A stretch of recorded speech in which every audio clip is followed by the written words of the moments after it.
My best friend has asked me to be her matron of honor, but while I love her, I hate her relationship, and don't think I can support her toxic marriage. I'm the matron of honor in my close friend Jana's wedding, and she's marrying Adam. Adam is emotionally harmful and manipulative. She had to beg him to propose, and he finally did. Their wedding is in 2 months. Their relationship had been very toxic before, but over the last year, it seemed to improve. I got a text from Jana late last night. She told me Adam had called the cops, and she was done.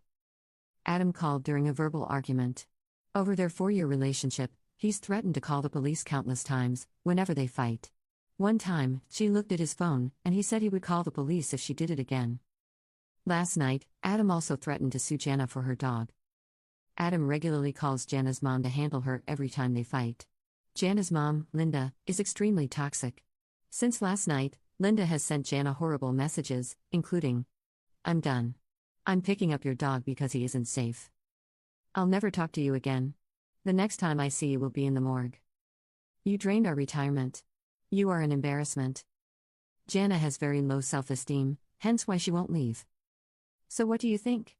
Do I stay in the wedding when I don't support the relationship? Edit. I have told Jana that Adam is mistreating her. I've told her that calling the police was incredibly manipulative. I've offered her a spare room in my home.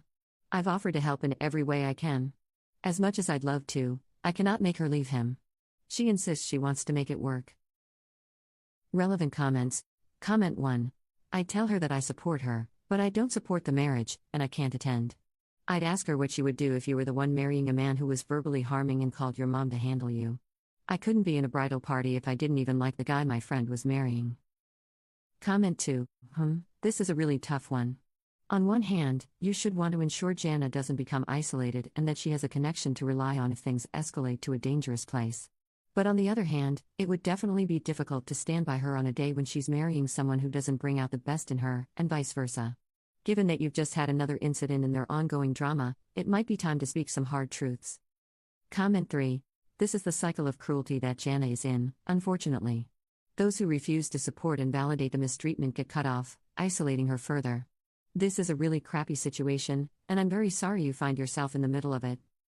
For those saying to just go to the wedding because otherwise, Jana will cut her out, the fact is, if it's not the wedding, it'll be something else.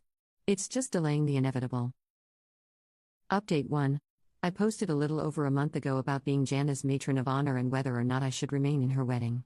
I decided to stay in the wedding, until last weekend. My toddler became very, very ill and I had to go to the hospital. We spent the night there on Friday. Jana's bachelorette party was Saturday night. I had a few minor decorations at my house for the party, a bridal sash and veil, some cups, and a banner that said "Last Wiener" to go in between her. Altogether, it cost me less than $50 on Amazon. On Friday, I texted Jana as I was leaving for the hospital. I told her I'd try to attend, but my son was very sick. She replied, "Oh no. Okay, I'm going to order more decorations now. I hope they arrive in time." An hour later, I started getting texts from a bachelorette party attendee, who is not in the bridal party. I'll call her Lauren. Lauren said she was sorry that my son was in the hospital, but either I or my husband needed to leave and drive the decorations to Jana's house. She lives 30 minutes away. I told her I'd leave the decor on my porch, but that was all I could do. She said Jana deserved this party. I received no fewer than 15 texts from Lauren about this. I told Jana that I was getting several texts from Lauren and couldn't deal with it. Jana said, "No one is telling you to leave your son." To Jana's credit, after that, she did ask about my son. The party went on. On Monday, I texted Jana to say that I was very hurt that the decorations were treated as more important than my son's life. She waited 36 hours before responding and said she was very hurt that I was acting like she didn't care about my son. But she also said she couldn't delay her bachelorette party and that they needed the decorations for the celebration she deserved. I replied with a screenshot of Lauren's messages. Jana told me there was no group chat about it. Last night, I asked Jana if she still wanted me in the wedding party. She essentially put it back on me, saying she respected my decision either way and asking if I wanted to be in the bridal party. I don't know what to do. Relevant comments. Comment 1. Lauren sounds like the bigger problem here. You asked Jana just 1 week before her wedding. I don't see it as her giving you an out so much as her understanding that you have a lot on your plate with a sick child and not wanting to pressure you. If you're willing to lose the friendship, then drop out.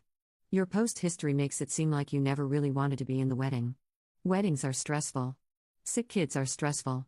You have to decide whether you want to see this through and work on your friendship or walk away. Comment 2. It sounds like Lauren was the main problem here. It also sounds like Jana didn't know Lauren was saying these things. Yes, Jana was a little self-centered, but she didn't ask you to leave your son or do anything with the decorations, she just ordered more to avoid inconveniencing you while you were dealing with something more important. I wouldn't take out your frustration over Lauren's behavior on Jana. Update 2. We spoke on the phone last night. This morning, I backed out of the wedding. I sent this message. I have been doing a ton of thinking since our call. I'm sure you have, too. I know I am not the best person to serve as your matron of honor. I can't do it. I'm sorry that we both have hurt feelings and that it's even come to this. I truly wish you the best with your wedding. Jana replied immediately with, "Do not ever speak to me again." In the hour since, Jana posted on Facebook that she has a new matron of honor and a new bridesmaid. Lauren is the new bridesmaid. I have blocked both Jana and Lauren's numbers.